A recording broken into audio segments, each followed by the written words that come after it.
This is the 2025 version of Jerome Bettis. Mr. Allgeier fits that description. Check this out, guys. He scored 6 rushing touchdowns this year. Bijan Robinson has only scored 2. How does that happen when your best running back doesn't have the most rushing touchdowns on the year? Welcome to Pigskin Passion TV. And it's your boy, the Black Mamba. It's season 3, episode number 114. And guys, we back for another week of fantasy football.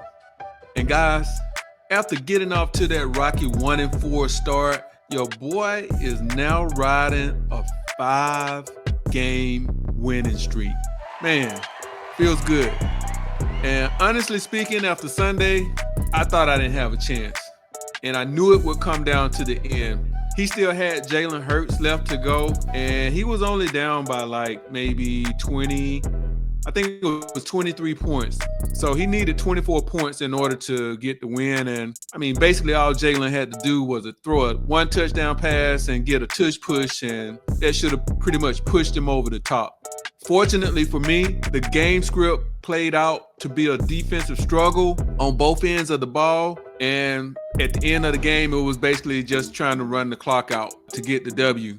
My chances of getting to the playoffs now are increasing week by week. I think we only have maybe 4 games left. So unless I have like a total collapse, I should be good to get in the big dance. So let's take a look at this week's waiver wire. At quarterback. And guys, as you see, I'm kind of hurting at quarterback. I got Mariota, Jaden Daniels, who's probably out for the season, and Flacco. So right now, I think Flacco is the guy that has the most upside. So on my list to go out there and get this week is Joe Burrow. You heard me. Yes, Joe Burrow.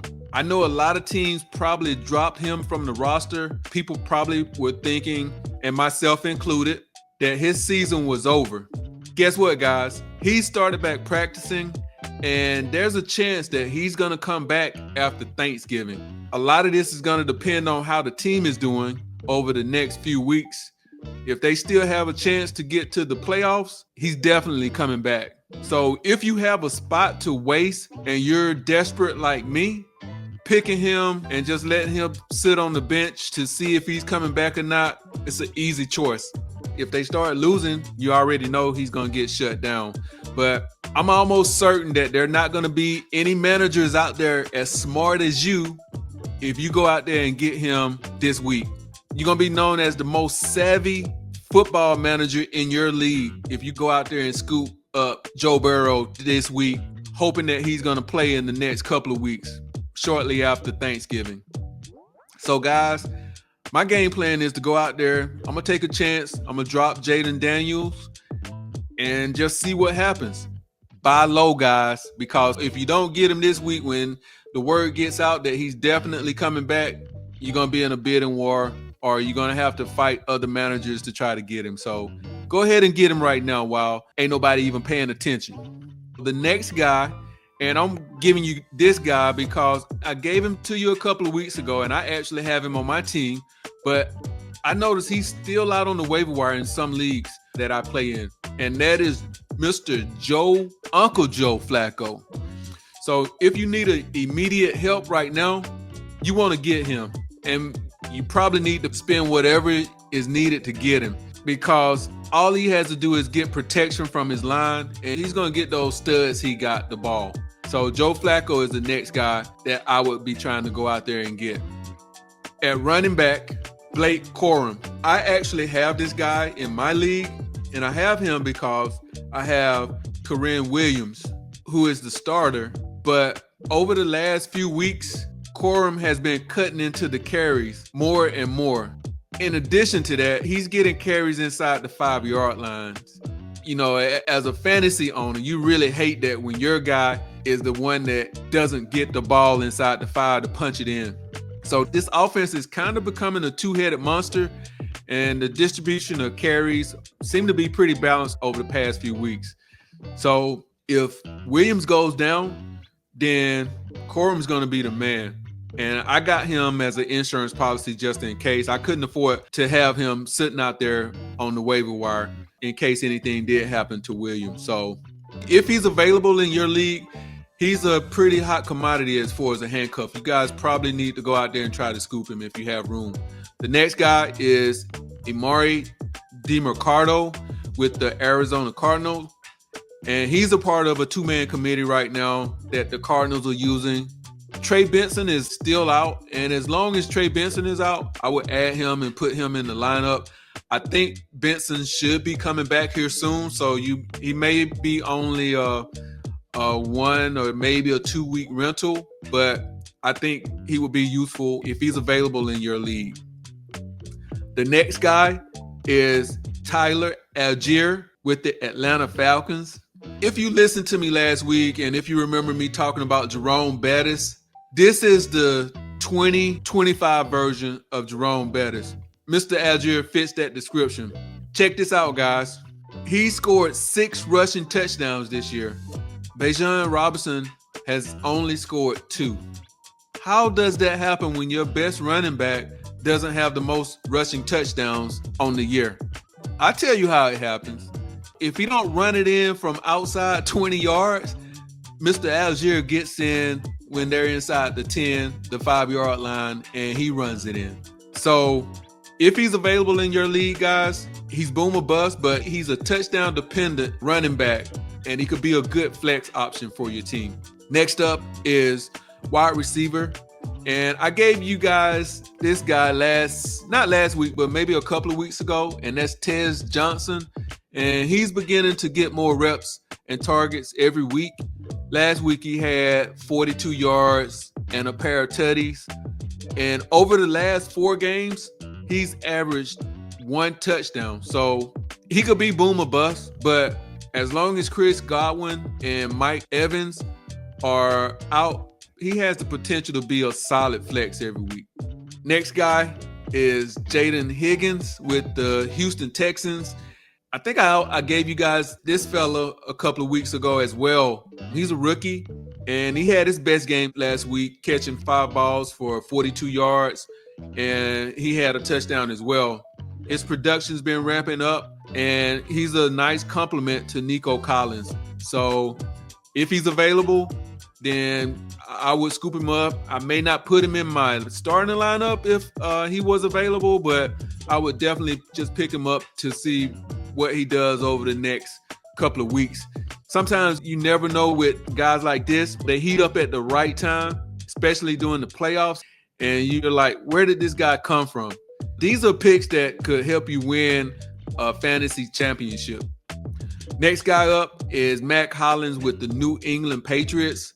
He had his best game of the season as well last week, caught 6 passes for 106 yards. He's been the one receiver that's been getting the most run with the Patriots, and he's had some solid games over the last 3 games, but he's also had some single-digit games, which would give me a little bit of a pause, but these last 3 games, he's been pretty hot, that's encouraging.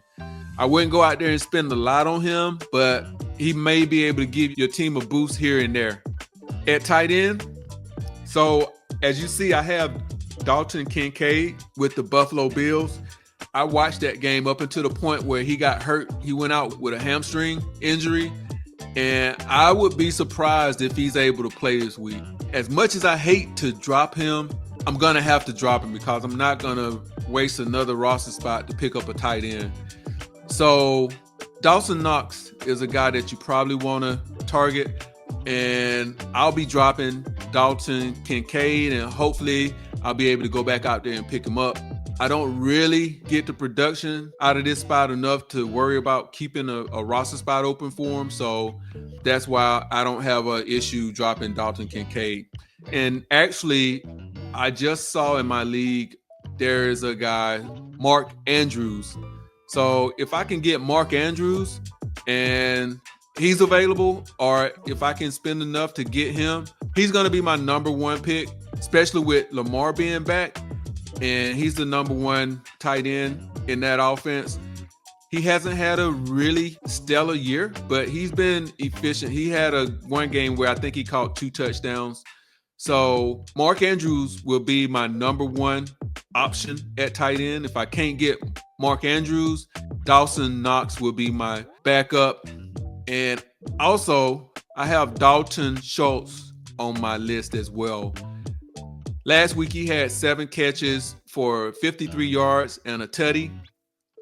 And if CJ Stroud comes back, this will just boost his production once he comes back. So I like Schultz in this offense, and he will be on my list as well. So those are the tight ends that I'll be looking at, scooping up.